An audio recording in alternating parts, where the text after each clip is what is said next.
Hey, what's up, people? I just wanted to make a quick video before I go in here to work out.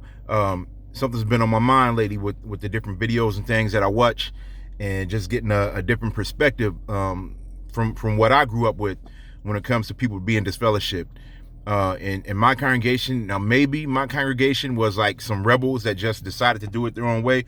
I don't know, but we had a lot of families that had disfellowship people in the family. And yeah, obviously when they were at the Kingdom Hall, they wouldn't talk, to them. They would show them scriptures and stuff like that, but there wouldn't be any socializing. But outside of the Kingdom Hall, everything would be normal.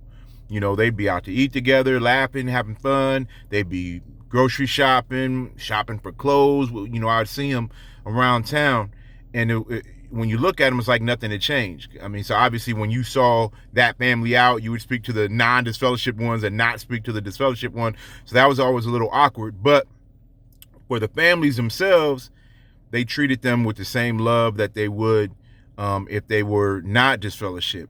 And then I hear a lot of these stories, and I know that they're true. I know that it does happen, where people say they got kicked out the house. Their own children won't speak to them and things like that. So I just wanted to kind of get a feel, see if anyone also experienced where their congregation wasn't really like that, because my congregation wasn't really like that. It was completely different. There were elders. I remember there was one elder. His wife was disfellowshipped, and his 20-year-old adult son was disfellowshipped. They both still lived in the home. He was our watchtower conductor, and he spoke to them. Everything was normal with them. I went to school with one of his sons, not the one who was disfellowshipped, but another one of his sons. And we were pretty close, but even that son hardly ever came to the meetings. And he, he was pretty wild. He was pretty wild in school, but we were pretty good friends. But there were other elders. I remember there was an elder who had an affair with another elder's wife in the congregation, and a baby ended up coming from the situation too. So obviously that elder and the sister both got disfellowship, but they were both reinstated, 6 months, a year later. They never stopped coming to the meetings.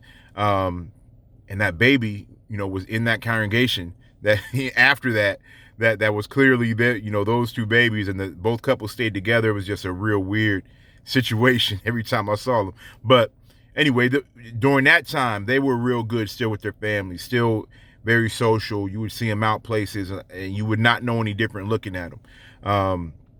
So I just, I don't know if our congregation was just weird, and they just, the elders, the leadership was just like, oh, you don't got to do that, or if there was a lot more of that, and if it kind of just went from congregation to congregation.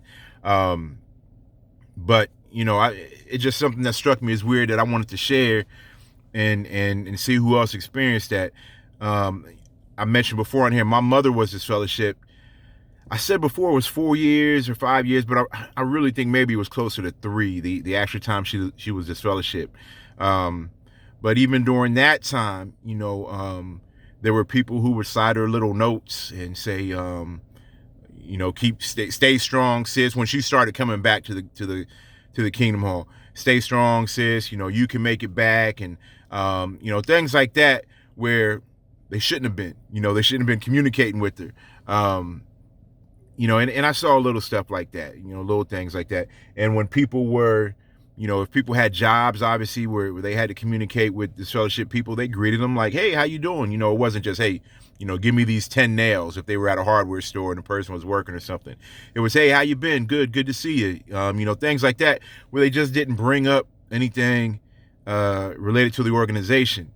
So it's a deep contrast, when I hear all and I'm glad, I guess I'm glad that I grew up in that type of situation, as opposed to the other one where it seems like it was hell, for a lot of you out there, if you were disfellowshipped. In my congregation, maybe if it were like that, the people would have come back sooner, because they would have wanted to get out of that situation, not be in that situation anymore. But it just wasn't like that. It just wasn't. There was a lot of things that was more kind of relaxed in my congregation. I said on another video how I ended up kind of having a beef with my book study conductor because some things he said about me. Um, and you know, I had some choice words for him. There was even a time when I was, after I had come back, so I hadn't went to the hall for some years, but when I came back when I was 17 years old, I think, and I really was like going, you know, gung ho, full steam ahead at that point, saying, yeah, you know, I want to be a witness. Also during that time though, I had grown into a young man and I was able to reason more, so a lot of things weren't making sense. So it was kind of a clash. But from a social point of view, my mother had been reinstated, all her old friends was back. I went to the Kingdom Hall with her. I saw all my old friends there, and you know, from a social perspective, I was like, yeah, you know, I'm gonna go ahead and be a witness.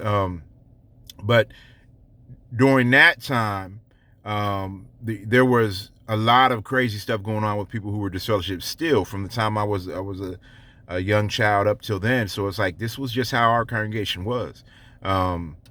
So you know, it struck me kind of weird when I hear the stories of how everybody else had to go through it. So I just wanted to see, anyone else out there, was your congregation like that? Was it more relaxed when it came to disfellowship people? The rule that I always heard was just you can't talk to them about, if they're in your family, you just can't talk to them about, you know, quote unquote spiritual things. You can talk to them about everything else. But leave me a message. Let me know, you know, if that's something you experienced. Got some more videos coming later today. Some kind of funny topics to talk about, and I'll see y'all later.